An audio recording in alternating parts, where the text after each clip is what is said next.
The Glasshouse is rated M for a mature audience. It contains sexual references, adult themes and material that may offend some viewers. Ahead in the Glasshouse. To celebrate a very special Treasurer's 49th birthday, Time Life Sentence is proud to present the Costello Collection. 49 classic songs that didn't quite make it to number 1. I'm a Loser, Promises, Promises, Killing Me Softly, Blue Eyes, Smirking in the Rain, and everybody's favourite, It's My Party and I'll Cry If I Want to. The Costello Collection. Make him feel like he has something to celebrate, even if he hasn't. Pay by credit card and get a free bonus disc. Great number 2s. The Costello Collection. Delivery may take several years longer than expected.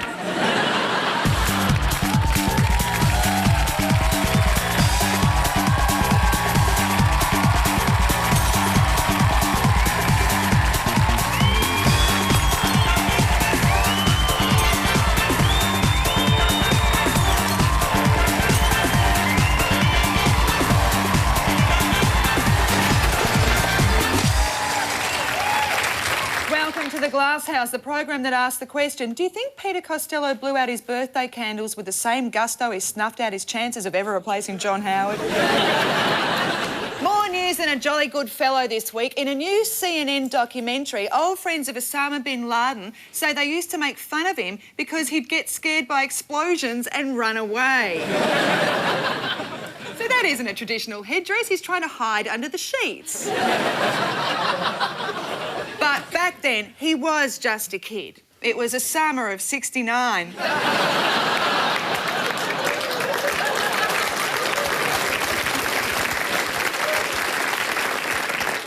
would have guessed bin Laden was a chicken? Huh, after all, he spent the last 5 years bravely hiding in a cave. But of course he's scared of explosions. Half the people around him are doing suicide bomber practice.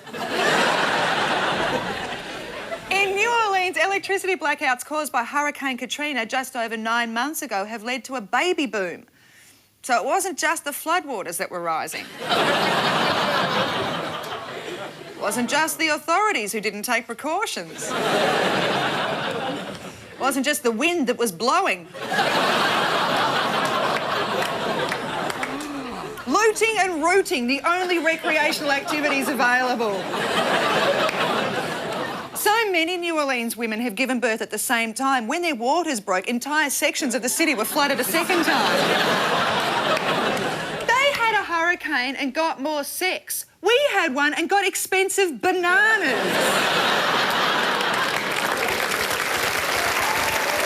Meshel Laurie.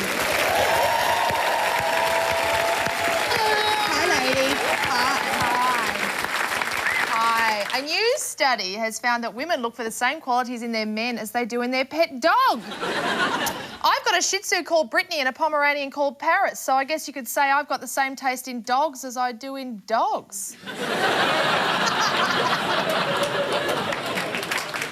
Brains and cute looks rated pretty low, as did tail wagging, rolling in smelly stuff and getting your rocks off by rubbing your bum on the carpet.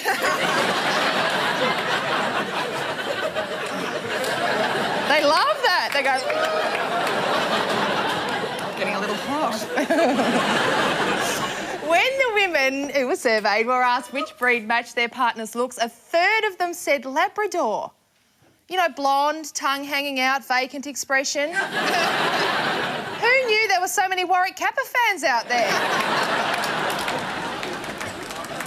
As a married dog lover, I've got to say to any woman who thinks she can find a man as good as a dog, you're kidding yourself. The man will never jump up and down and cry when you come home like a dog does. And he'll never walk around a park with you for hours on end.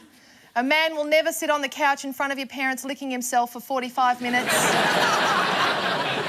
But only because he can't.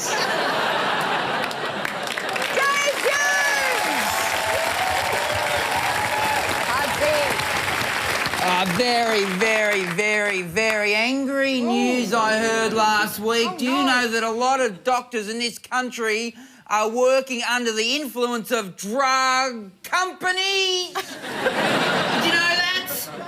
Drug companies who I won't name because they have long names and I can't pronounce them, are basically wooing doctors with flattery, trips, prizes.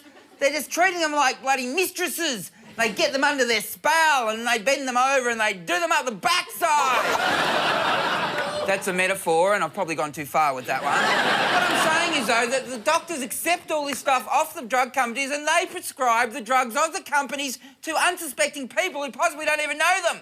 There's cases of 80-year-old women being prescribed with bloody drugs that are going to get their erections back, you know? Which is not right. They did that to me once. They just prescribed me a drug that was going to help me regain my erection. I didn't need it. I had no one to have sex with. Watch it. We're watching you, doctors. All right, let's get to it. Joining me, Michelle and Dave, to throw some stones in the glass house tonight from the breakfast show on WSFM in Sydney, Amanda Keller!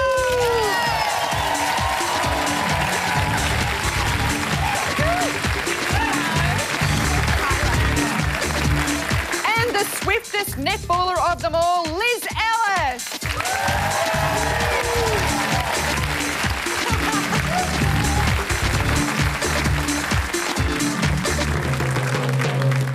All right, movers and shakers. First up, employers in Russia are using a new technique to find the best staff. It's called the stressful interview, where bosses insult applicants, ask intimate questions, shout and throw water on them. Part job interview, part wet T-shirt competition. If the applicant reacts aggressively, they're considered to have strength of character and leadership qualities. And if they actually leap across the desk and beat the interviewer to death, they've got management potential. In one case, the interviewer started screaming at the applicant, saying she lied on her CV and telling her to leave. The woman told the interviewer to get stuffed and she was informed she'd got the job. So she said thank you and was fired on the spot. Happily, Australia doesn't need to humiliate employees in interviews. We have workplace agreements for that. Michelle, you were Employee of the Month once. Ever had the boss from hell? Yes, I've had many bosses from hell. I was never Employee of the Month because the only job I've ever had was a receptionist in brothels. Oh, yeah. Everyone says they're a receptionist. No, I really was. What services did you offer? No. How exactly do you do the filing? No, there's no filing. Sluts don't have paper. I'm going to get that on T-shirt. Sluts don't need paper. No, they're not sluts. Sluts do it for free, don't they? Depends. I can't imagine what you'd have to do to be Employee of the Month at a brothel. I can't imagine, I guess. You'd have to suck up a lot.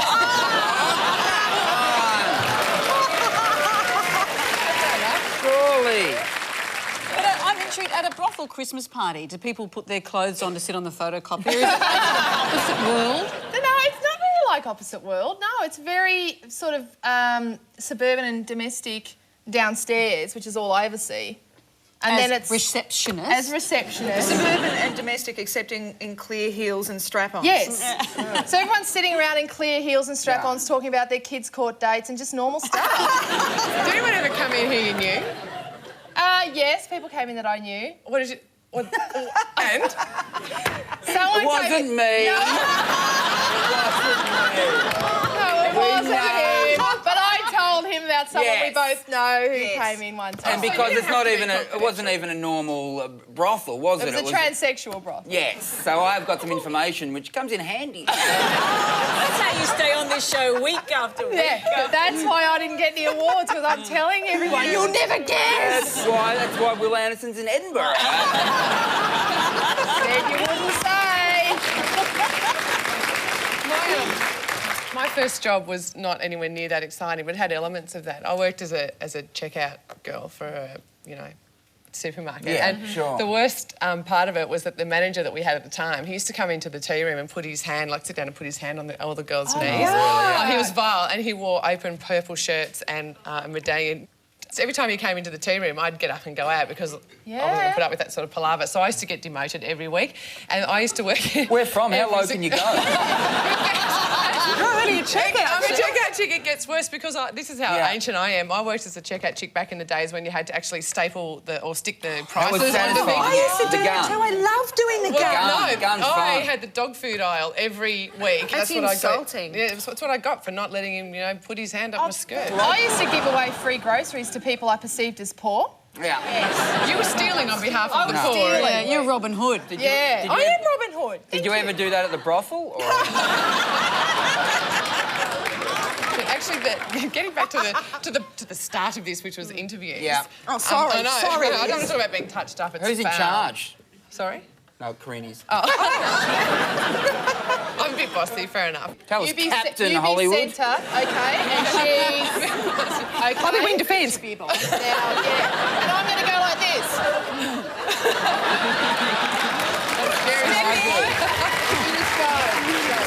Can I be the trainer? Who wants a massage? Our next mover and shaker is Sam Shipkovitz from Arlington, Virginia, who's a hoarder. Well, he was until he came home one day to find the local hoarding task force had changed the locks on his apartment and put up a sign saying unfit for human habitation.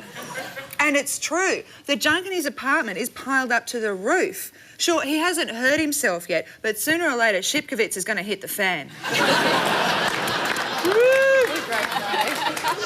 Shipkovitz, can I just point out, I really like saying his name. Shipkovitz has come out against what he calls the neatness police. Yeah, they've tried to make him clean up his act, but he won't fold. The neatness police raided another house with 488 cats. 222 of them dead. Oh. Yeah, it was later revealed to be a hot dog factory. Amanda, you like a good pile. Are you a hoarder? You can tell by the way I'm sitting. I am a hoarder. I hate being a hoarder. I'd love to be one of those people who was into the minimalist kind of thing. Yeah. I just can't do it. I'm the sort that will be found under my body weight in cat food tins when I pass. I don't even have a cat. But I love being a hoarder. I think it's fabulous. I just collect interesting things. I just say it's interesting and I want it. And I'm telling you, keep an eye out for my death notice because the Salvation Army will be rocking a week after I die. What sort of things do you hoard? Just interesting things. I go to the Salvos and I buy other dead people's interesting things. Crap. It's sounding like crap, isn't it? Have you got an underwear drawer that we could find some Beaconsfield miners in? Kind of. Got some big stuff in there. Have you ever met a person who was like one of those full, I mean, not just a hoarder, but rooms that you can't open the door? Now, they're weird. You know the guys, you know what I'm talking about? Yeah, it's unattractive, isn't it? They're like Ivan Milat and people like There used to be a guy in Melbourne who organised some comedy gigs and his house was like that. It was weird and he used to walk around in his underwear. And he would like, to pay some... He had this thing going at one point, he paid in pornos. Yeah. That would be why I never got a gig with him, I'm supposing. So I went out to his house once and to get my pornos. Yeah. How many pornos were you worth at that stage in your career? I was worth 2 pornos. So you've come a long way, haven't you? Like, what would you say now if he was to offer you a gig? I'd want an actual computer now. Broadband.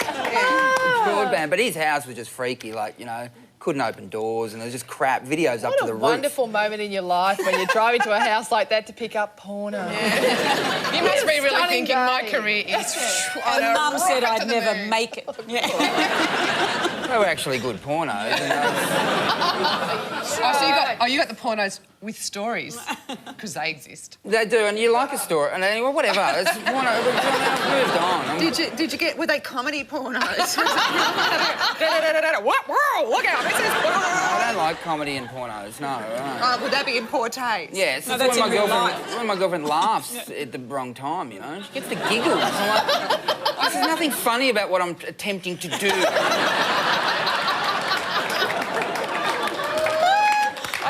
Of a porno recently that's had, like, apparently at the end of it had like outtakes. Oh, really? Oh, great. What's an outtake in a porno that'd be consist great. of? What Something do you that see? involves you going to a hospital. I'd say a lot of guys... I think it'd be a lot of guys standing around... Sorry. Viagra's worn off. Our favourite mover and shaker is the Queensland Museum, which is trying to raise money by selling the naming rights to 200 species of spiders. Yes, for just $5,000, one of Australia's newest, deadliest spiders could be named after you. Do these spiders even want to be named? Maybe they prefer being international spiders of mystery. And what about us? People will be turning up to hospitals needing anti-venom for Norm Thompson from Toowoomba.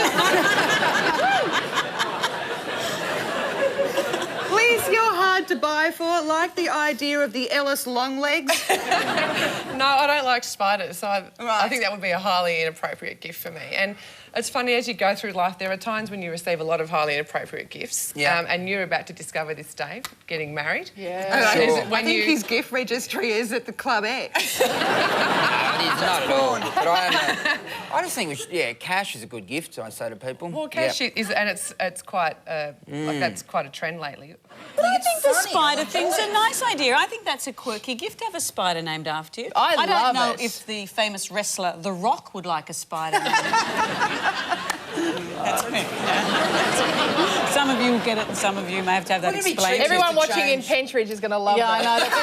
And also I saw that there was one spider, apparently, whose venom is so horrendous that you just vomit for 8 hours. So you could call that one the Melbourne Cup Day spider. You can have fun naming It spiders. wouldn't be at $5,000. It would be cheaper to actually get their name changed, though. You know, you get your friend's name changed to Tarantula. Tarantula. Or some other I think it's spider. great. It's better than a dumb star. Well, what about... I like stars. No, I think the star thing... A star doesn't run up your leg and bite you on the arse. You haven't met Mel Gibson, obviously. But I don't know what you get out of it. Like, I just prefer, for $5,000, I prefer a diamond ring or a necklace or something. Or the cash. Call me... Yeah, the cash would be good. Crazy old-fashioned. You know what? Just be happy that you get a present, because some people never get presents, you know? Well, they don't. I remember once my grandmother every year would give me a tennis ball. I mean, you know... The back of the head. Seriously, I mean, tennis is a great game, but, you know, you need more than a she'd ball. realise how much you like porn.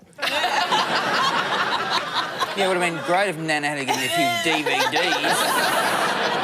They actually weren't around then, actually. Nanas don't know that stuff. No, they're not. Well, you can be surprised. I think how What, do you think old people don't watch porn? No, I think they... I don't want to know if old people watch porn. Well, how do we get back to porn again? And I'll have it noted, I did not bring it back to porn this time, all right? Oh, they probably do they? Whatever. Are you saying that cash is okay to give you for your wedding? Absolutely. You want to give me cash? I want to give you cash, however, I don't want to write my name on the envelope. Sure. And I want to Because there's pretend not that I much gave cash. you more cash in another envelope. Is that You know, possible? well, this could get really awkward and I could say, I'm not sure if you're invited, Meshel. OK. No, hang on. Did I go to your wedding? No. No. Tit for tat, I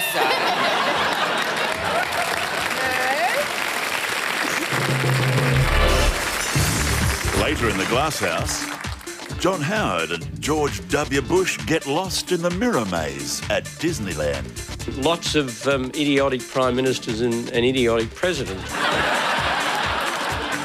Alexander Downer accidentally sits on his collection of Smurfs. We are right at the moment trying to get them out as quickly as possible. And an autographed photo of Peter Costello goes up for auction on eBay. I got it at $1.35. Tonight's question on the glass house is, what do you want to do before you turn 50? Let's find some answers. What do you want to do before you turn 50? I could go on a date with you. I'm engaged, so... Did you ask your girlfriend for me? Might get awkward, but, you know... She'll be right with that. We'll work it out. All right, what do you want to do before you turn 50? Get back on the dole. Get back on the dole, yeah. It's a big dream of yours, yeah? It's been a hard 3 weeks or so. Why can't you retire at... How old are you? 17. Yeah, why can't you retire at 17, you know? Don't ask me. I mean, you're tall. What more do they want? What do you want to do before you turn 50? Have sex and meet the Pope? Have sex with the Pope? Maybe. I'm sure my parents would be proud. I am Catholic. All right, what do you want to do before you turn 50? Bungee jump in the nude. What's the thing about the nude? I want everything dangle. Well, you don't dangle. No, I don't dangle, but... No, of course you don't dangle. What do you want to do before you turn 50? Have 10 multiple orgasms. Is that possible? To 5 or 6 already, so I'm on my way. Yeah, would that, like, take an hour, or...? Well, we have fun while we're doing it. I'm sure you do. Is this the man who delivers the multiple? What's your secret, buddy? Tell us all. We're all watching. Good technique. Well, obviously. Is it a secret? It's like the Colonel. You don't want to give away your recipe? No, secret recipe. You got the herbs and spices just right, obviously. All right, what do you want to do before you turn 50? I want Angie to tell me what she wants to do before she's 50. What's going on with Angie? Do you know what she wants to do, or you just... Yeah, she wants to do you before she's 50.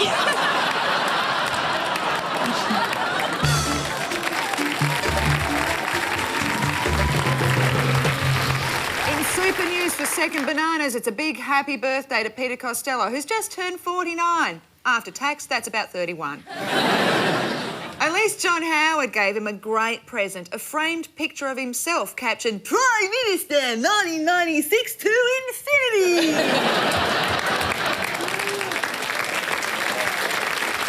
Lately, the Treasurer's been trying to boost the birth rate, but this ignores the major reason women aren't having babies. They might get cuddled by Peter Costello. Husey, I'd like your help. I want you to be the man of the hour, and we're going to interview you. Great. It's looking good. Yeah.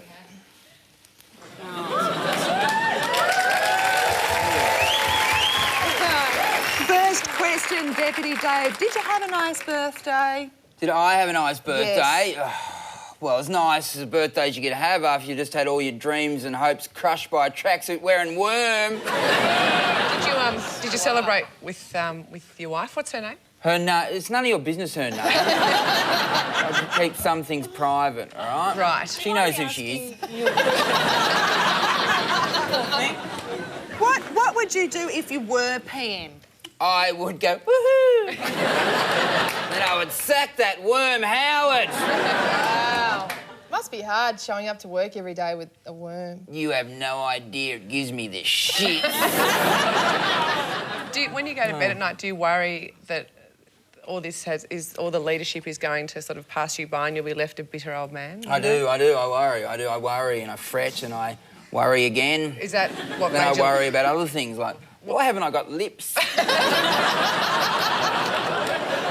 I ask you, now that you're 49, you're sort of getting older, what kind of medical stuff's going on for you at the moment as a 49-year-old medical stuff? man? Yeah. No, it all works, yeah. Yeah, it works. Ask the missus. Mrs. Costello. Right. She's pretty happy. She's never been happier, in fact. I'm not home very often. No, whatever. Good on me. You see, there's that trademark grin. It's because I'm happy because Australians are in a good position. What am I meant to look like? We're not in a good position. Interest rates just went up again. Petrol's gone through the roof. What are you doing about any of that? Bananas anymore? Yeah, bananas. I'm doing all I can. Like what? I cross my fingers.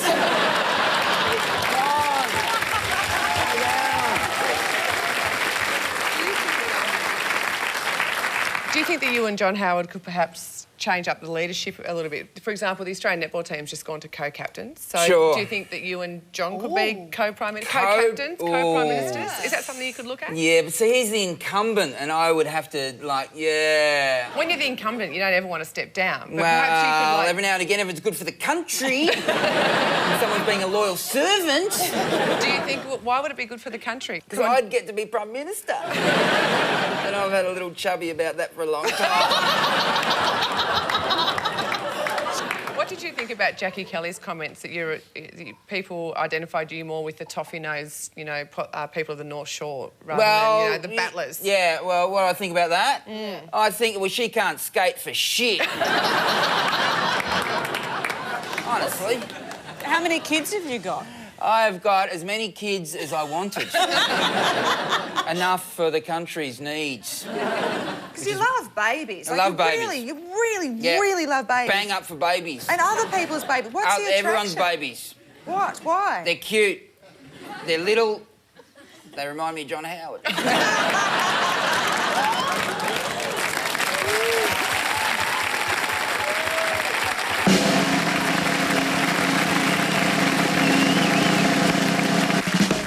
Yes, it's time to award the coveted Glass House Trophy, which this week is called... And the winners of the Blue-Asked Fly Cactus Camouflage are two guys from Dunedin who've been arrested for stealing a trampoline. Not very exciting, I know, but these clever chaps were dressed as Smurfs. And tried to run away after realising the police had somehow spotted them as they carried the trampoline along the main street. Yes, the boys in blue caught the other boys in blue. They normally wouldn't have been arrested, but it was police now targeting drunken Smurfs with trampolines, Mum. But they claimed they couldn't keep the trampoline at home because they haven't got mushroom.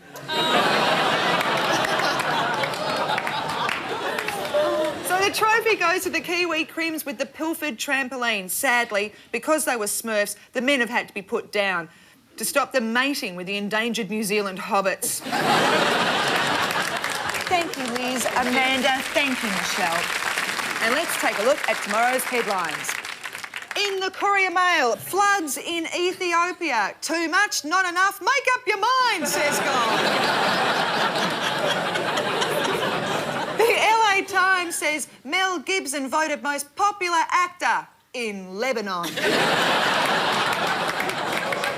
The Montreal Gazette has UK sperm donor crisis. Britain's urged to pull together. And the Hobart Mercury claims 1 in 5 Australians are stoned at work. Best workplace agreement ever!